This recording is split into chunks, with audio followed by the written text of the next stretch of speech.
बातमीला सत्याचा आधार म्हणजेच निर्भीड विचार.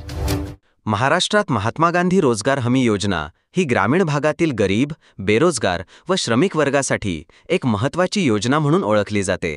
मात्र गेल्या 7 ते 8 महिन्यांपासून या योजनेत झालेल्या कामांची बिले अडकल्यामुळे ठेकेदार आणि मजूर दोघेही प्रचंड अडचणीत सापडले आहेत. सरकारच्या विलंबित आणि उदासीन धोरणामुळे शेतकऱ्यांपासून कामगारांपर्यंत सर्वसामान्य माणसाचे जीवनमान ढासळत आहे. रोजगार हमी योजनेअंतर्गत ग्रामीण भागात रस्ते, मातोश्री आनंद रस्ते, शिवरस्ते, सांडपाण्याच्या गटारी, वळण रस्ते, घरकुल अशा विविध बांधकामांचे कामे पूर्ण झाली आहेत. मात्र यांची बिले अद्यापही अदा करण्यात आलेली नाहीत. अनेक ठेकेदारांचे लाखो रुपयांचे बिल प्रलंबित आहेत. परिणामी नवीन कामांमध्ये त्यांचा रस राहिलेला नाही. त्यांच्या आर्थिक उलाढालींचा ताळमेळ बसत नाही. बँकांचे हप्ते, मजुरांचे पैसे, साहित्य पुरवठादारांची देणी, कामावर केला जाणारा खर्च या साह्यांवर परिणाम होत आहे. काही ठिकाणी अकुशल कामाचे मजुरांचे मस्टर पूर्ण करून देखील त्यांना मजुरी मिळालेली नाही. त्यामुळे त्यांचे जगणे कठीण झाले आहे. हाताला काम असूनही त्याचा मोबदला मिळत नसल्याने त्यांच्या मुलांच्या शिक्षणापासून ते दररोजच्या जेवणावर प्रश्नचिन्ह उभे राहिले आहे. कुशल कामाच्या बाबतीत देखील परिस्थिती काही वेगळी नाही. अशावेळी रोजगार हमीचे नाव फक्त कागदावरच शिल्लक राहते. राज्य सरकार एकीकडे विकास कामांना गती असे गोंडस नारे देत आहे, तर दुसरीकडे त्याच विकास कामांच्या बिलांची पूर्तता करण्यात कुचराई करत आहे. हा विरोधाभास म्हणजे सरकारच्या कामकाजातील विसंवादाचे जिवंत उदाहरण आहे.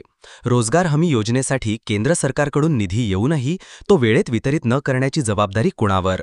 लोकप्रतिनिधींना जनतेच्या या वेदनांची जाणीव आहे का? सदरची कामे मंजूर करतानाच विविध विभागात टक्केवारीचा खेळ चालतो. मात्र याच कामांच्या बिलांसाठी सरकारी खेटे मारावे लागतात. त्यामुळे प्रश्न उपस्थित होतो की आधीच आर्थिक अडचणीत असलेल्या ग्रामीण भागातील ठेकेदारांवर बिले थकवून अन्याय का केला जातोय? मजुरांना वेळेवर मजुरी का मिळत नाही? जर कामाचे पैसे मिळणार नाहीत तर पुढील कामे कोण करणार? अशा धोरणांमुळे ग्रामीण भागातील श्रमिकांचा रोजगार हमीवर विश्वास उरणार का? आज गरज आहे ती फक्त निधीच्या वेळेवर वाटपाचीच नाही, तर या योजनेतील प्रक्रिया अधिक पारदर्शक आणि जबाबदार करण्याची.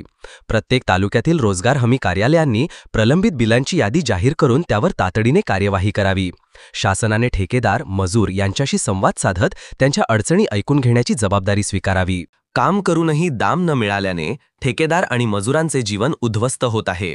सरकारने या गंभीर प्रश्नाकडे डोळसपणे पाहिले नाही तर एक दिवस ग्रामीण भागातील कामे ठप्प होतील आणि रोजगार हमी योजना रोजगार शून्य योजना बनण्यास वेळ लागणार नाही.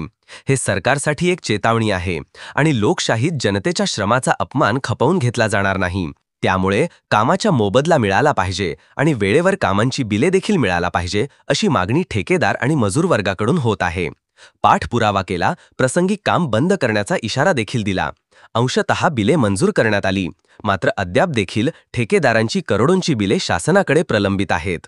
विशेष म्हणजे हेच ठेकेदार सरकारचे लाडके ठेकेदार आहेत. मात्र त्यांनाच सावत्रपणाची वागणूक मिळत असल्याने ठेकेदारी, रोजंदारी आणि ग्रामीण भागाचे अर्थचक्र अडचणीत आले आहे हे वास्तव नाकारून चालणार नाही.